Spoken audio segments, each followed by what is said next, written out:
Hello everyone, स्वागत है आप सभी का जेन्युइन क्लासेस में। सभी प्यारे विद्यार्थियों को नमस्कार। राजस्थान पशु परिचर भर्ती 2024 आज 19 जनवरी है दोस्तों, और आज से आपके जो आवेदन हैं पशु परिचर भर्ती के वो शुरू होने जा रहे हैं। तो फॉर्म भरते समय किन किन बातों का ध्यान रखें, क्योंकि कुछ नए नियम आए हैं। तो यहां पर जो विद्यार्थी पहली बार फॉर्म लगा रहे हैं उनको क्या क्या बात ध्यान रखनी है और क्या क्या डॉक्यूमेंट चाहिए ये भी मैं आपको बताने वाला हूं। कोई भी भर्ती हो, अगर आप फॉर्म ही सही नहीं लगाओगे तो फिर आगे जाके आप एग्जाम में नहीं बैठ पाओगे। और ये तो भाई कोई प्री मेंस कुछ नहीं है, कोई भी आपको मौका नहीं मिलेगा, सिंगल एक एग्जाम होने वाली है। इसीलिए इस भर्ती के लिए फॉर्म सही भरना बहुत जरूरी है, काफी महत्वपूर्ण है। तो इस वीडियो को अंत तक जरूर देखें और आइए वीडियो को स्टार्ट करते हैं। तो यहां पर सबसे पहले हम बात करते हैं फॉर्म की फी की, कि फॉर्म की फीस क्या लगने वाली है जो भी विद्यार्थी फॉर्म लगाने वाले हैं। दोस्तों आज 19 जनवरी है, आज से लेकर 17 फरवरी 2024 तक आपके ऑनलाइन आवेदन भरे जाएंगे। काफी समय से आप लोग इंतजार कर रहे थे, तो फाइनली आज से आपके जो आवेदन हैं वो स्टार्ट हो गए हैं। तो अगर आप सामान्य वर्ग के क्रिमिनल श्रेणी से आते हैं या अन्य पिछड़ा वर्ग के अति पिछड़ा वर्ग श्रेणी से आते हैं तो आपके फॉर्म की फीस यहां पर 600 रुपए दोस्तों लगने वाली है, ठीक है ना। अगर आप नॉन क्रिमिनल श्रेणी से आते हैं या अति पिछड़ा वर्ग से आते हैं तो 400 रुपए आपकी फॉर्म की फीस लगेगी। और अगर आप समस्त दिव्यांगजन श्रेणी से आते हैं तो आपके यहां पर 400 रुपए फॉर्म की फी लगने वाली है। तो ये तो दोस्तों आपके फॉर्म की फी यहां पर रहेगी। अब हम बात करते हैं कि जो आवेदन है 19 जनवरी से आज से शुरू हो रहे हैं और 17 फरवरी 2024 तक आपके आवेदन भरे जाएंगे। फॉर्म आपको कैसे करना है, तो जो विद्यार्थी पहली बार एसएसओ आईडी से फॉर्म भरने जा रहा है, क्योंकि इसकी योग्यता 10वीं पास ही है और 17.5 साल वाले भी इसमें फॉर्म लगा पाएंगे, क्योंकि 1/1/2025 तक जो है आयु 18 चाहिए। तो अब जो नए विद्यार्थी पहली बार ओटीआर का यहां पर जो है रजिस्ट्रेशन करवाएंगे, ओटीआर का मतलब दोस्तों वन टाइम रजिस्ट्रेशन होगा, यानी यहां पर आपको जो है एक बार ही रजिस्ट्रेशन करवाना है। उसके बाद में अगर आप बाद में कोई फॉर्म भरते हैं राजस्थान कर्मचारी चयन बोर्ड का या कोई भी राजस्थान की कोई भी एग्जाम का फॉर्म भरते हैं तो दोबारा आपको रजिस्ट्रेशन करवाने की आवश्यकता नहीं है। लेकिन पहली बार जो फॉर्म भर रहे हैं उनको तो यहां पर ओटीआर का रजिस्ट्रेशन करवाना ही पड़ेगा, जिसे वन टाइम रजिस्ट्रेशन हम लोग कहते हैं। इसमें क्या होगा, इसमें आपकी जो बेसिक डिटेल है, जो आपका नाम है, पिताजी का नाम, माता का नाम, डीओबी, ठीक है ना, आपकी जो 10th के अंदर जो डिटेल है 10th की क्लास के अंदर, या आपके जो भी आधार नंबर है, जनाधार नंबर है, वो यहाँ पर रजिस्टर होंगे, ठीक है ना। और उसके बाद में आपका रजिस्ट्रेशन हो जाएगा। उसके बाद में जो आपकी क्वालिफिकेशन जो है 10वीं पास कितने मार्क्स थे वो सारे यहाँ पर होंगे, और फोन और फोटो मतलब आपके फोन नंबर और जो फोटो है वो यहाँ पर अपलोड होगी। तो सबसे पहले आपको ओटीआर करवाना है। और हाँ, एक बार अगर आपने ओटीआर करवा लिया तो बार बार आपकी फॉर्म की फी नहीं लगेगी, क्योंकि राजस्थान में आप सभी को पता है ऐसा कर दिया है कि विद्यार्थी को एक ही बार फॉर्म की फी देनी है, बार बार नहीं देनी है। तो जो भाई पहली बार ओटीआर करवाएगा उसको तो ये फॉर्म की फी देनी पड़ेगी जो मैंने आपको बताई है। लेकिन जिन्होंने ऑलरेडी करवा रखा है, जैसे काफी सारे विद्यार्थी है जिन्होंने यहाँ पर जो है जूनियर अकाउंटेंट का फॉर्म लगा रखा है, राजस्थान पुलिस कांस्टेबल का फॉर्म लगा रखा है, तो उनको वापस से पशु परिचर के लिए यहाँ पर फीस देने की जरूरत नहीं है, ना ही ओटीआर पर रजिस्ट्रेशन करवाने की जरूरत है। लेकिन जो पहली बार फॉर्म भर रहे हैं उनको तो भैया रजिस्ट्रेशन करवाना पड़ेगा और पूरा फॉर्म अच्छे से भरना पड़ेगा, ठीक है ना। अब हम आगे चलते हैं दोस्तों, कौन कौन से डॉक्यूमेंट चाहिए ओटीआर के लिए या फॉर्म भरने के लिए। तो 10वीं की मार्कशीट चाहिए, क्योंकि दोस्तों आप सभी को पता है 10वीं की मार्कशीट के अंदर जो आपके नाम होता है, आपकी जो डीओबी होती है वो ही मान्य होती है किसी भी भर्ती के लिए, किसी भी एग्जाम के लिए। अभ्यर्थी का फोटो होना चाहिए, फोटो नवीनतम होना चाहिए, उसकी भी हम बात करेंगे। फिर फोटो की गाइडलाइन क्या है, कितनी जीबी की या जो भी चीजें हैं, कितनी केबी की आपकी फोटो होनी, सारी चीजें मैं आपको बताऊंगा। साथ ही सिग्नेचर भी आपके अपलोड होंगे, तो फोटो सिग्नेचर आपका होना चाहिए। जाति प्रमाण पत्र होना चाहिए, क्योंकि भाई काफी सारे ऐसे स्टूडेंट हैं जिनको आयु में छूट चाहिए होगी, या जिस कैटेगरी से आते हैं उसका जाति प्रमाण पत्र लगाना पड़ेगा, क्योंकि आगे जाके जब एग्जाम होगी, जब कट ऑफ आएगी तो हर कैटेगरी की अलग कट ऑफ यहाँ पर रहती है, ठीक है।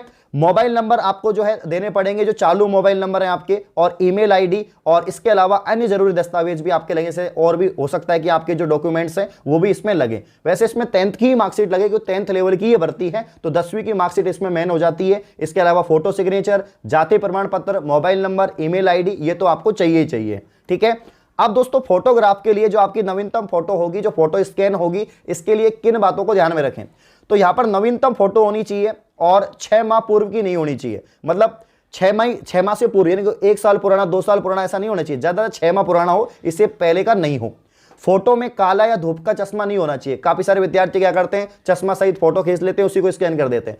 आपका जो है यहाँ पर कैंसिल हो जाएगा फॉर्म। बहुत सारे विद्यार्थियों का पिछले 2-3 साल में फॉर्म कैंसिल हुए हैं। अगर सेंटर लेवल पे जो वैकेंसी होती है एसएससी, रेलवे, बैंक की, उनमें भी हुए हैं और राजस्थान में भी हुए हैं। तो किसी प्रकार का कोई भी धूप का चश्मा, नजर का चश्मा यहाँ पर नहीं होना चाहिए। इसके अलावा आपकी जो यहाँ पर फोटो की साइज है जेपीईजी में, आपका जो साइज यहाँ पर रहेगा वो रहेगा 3.5 सेंटीमीटर से 4.5 सेंटीमीटर। पिक्सल यहाँ पर आप देख सकते हैं 240 से 320 और इधर मैक्सिमम में 480 से 640 आपके पिक्सल का फोटो होना चाहिए। फाइल का जो आकार है वो भी दे रखा है 50 KB से 100 KB के बीच में ही आपका फाइल का जो है साइज होना चाहिए, उसी को आपको अपलोड करना है। तो ये बातें ध्यान रखें, बातें छोटी छोटी हैं लेकिन थोड़ी सी भी गलती हो गई तो फिर संशोधन नहीं होगा, काफी चीजों में संशोधन नहीं होता है। तो जो भी जेंडर आप भरें, DOB आप भरें, ठीक है ना, कैटेगरी भरें, ये ध्यान से भरें। बहुत सारे बच्चों का बाद में कॉल आता है, सर मेरी तो SC की जगह EWS हो गया या ना जनरल हो गया, तो भाई बाद में फिर चेंज नहीं होगा। जैसे BSTC में PTT में बहुत बच्चों ने गलती करी है, तो वैसे संशोधन का मौका मिलेगा, लेकिन हर चीज में संशोधन नहीं होता है, कुछ चीजों में ही संशोधन होता है ओनली, ठीक है। तो ध्यान रखना। एज लिमिट इस बार जो आपका जो है वापस से यहां पर संशोधित विज्ञप्ति जारी हुई है पशु परिचर की, तो यहां पर अब डेट दे दी है इन्होंने 1/1/2025, यानी 1 जनवरी 2025 तक अगर आपकी आयु 18 वर्ष भी हो रही है तो भी आप फॉर्म लगा सकते हैं। मैक्सिमम 40 है, आरक्षित वर्ग को यहां पर छूट भी रहती है, आपको पता है, इसीलिए जाति प्रमाण पत्र आपको देना ही पड़ेगा। तो यहां पर 1/1/2025 तक अब जिसकी उम्र 17.5 साल है भाई, वो भी फॉर्म भर सकता है। अगर आपकी आयु 1 जनवरी 2025 तक 18 वर्ष हो रही है तो आप फॉर्म लगाइए, बाकी नहीं लगा सकते, ठीक है ना। तो 17.5 वाले भी लगा सकते हैं, जिनमें 18 में 1 महीना घट रहा है, 2 महीना घट रहा है, तो वो तो लगा ही सकते हैं। बाकी मैक्सिमम 40 है, आरक्षित वर्ग को छूट भी है, SC ST 45 वर्ष तक यहां पर फॉर्म लगा सकते हैं। क्लियर है। तो ये आपको एज लिमिट का यहां पर ध्यान रखना है। बाकी जैसे कि राजस्थान कर्मचारी चयन बोर्ड ने कहा है कि अब हम जो है फॉर्म जब भरेंगे तो यहां पर क्या होगा, आधार वेरिफिकेशन होगा या आपके जो है फेस रिकग्निशन होगा या आपका थंब लगेगा। तो वो सारे प्रोसेस तो पहले भी होते थे, लेकिन अभी थोड़ा आधार वेरिफिकेशन से क्या होगा कि चीजें ठीक हो जाएंगी। तो वो अभी भी होगा, एग्जाम टाइम पे भी होगा, और सरकार ने कहा था कि इसी भर्ती से हम आधार वेरिफिकेशन करेंगे। तो आप ई मित्र से फॉर्म भरना। पहली बात तो भाई, पहली बात तो घर पे कोई फॉर्म नहीं भरेगा, ई मित्र से फॉर्म भरना, अच्छे ई मित्र से भरना जिसको पूरी जानकारी हो, क्योंकि काफी सारे ई मित्र वाले इनको जानकारी भी नहीं है, सही बताऊं तो अच्छे ई मित्र से भरना, पूरा 2-3 बार उसको देखना, तभी फाइनल सबमिट करना। 2-3 बार आप जो है फॉर्म भरने के बाद उसको चेक करना, चेक करने के बाद ही आप फाइनल सबमिट करना। कोई भी गलती है तो उसको सुधारना जरूर, क्योंकि बाद में मौका मिले ना मिले कोई पता नहीं है, ठीक है भाई। तो मैं यही कहूंगा कि अगर आधार वेरिफिकेशन भी होता है तो आपके आधार में जो नेम है वो 10वीं की मार्कशीट में होना चाहिए, नहीं है तो फिर उसको अपडेट करवाना पड़ेगा। तो वो ई मित्र वाला आपको जानकारी देगा। अभी जो मैंने बताया है वो बातें तो आपको ध्यान रखनी है, ठीक है। बाकी अब हम बात करते हैं दोस्तों कि इसकी जो तैयारी है आप जेन्युइन क्लासेज एप्लीकेशन से कर सकते हैं। आप सभी की डिमांड पर कि भाई आप कह रहे थे सर फीस को कम करो कम करो, तो आज से फॉर्म भी स्टार्ट हो रहे हैं और आज से ही हमने प्राइस को ड्रॉप कर दिया है। अब जो 799 वाला कोर्स है वो ओनली 499 लिमिटेड टाइम के लिए, ऐसा नहीं कि हमेशा के लिए यही प्राइस रहेगी, एक लिमिटेड टाइम के लिए हमने 499 कोर्स की प्राइस को कर दिया है, ठीक है ना। तो अभी तक आपने कोर्स को परचेज नहीं किया है तो जेन्युइन क्लासेज एप्लीकेशन को प्ले स्टोर से डाउनलोड करके आप कोर्स को परचेज कर सकते हैं और तैयारी शुरू कर सकते हैं।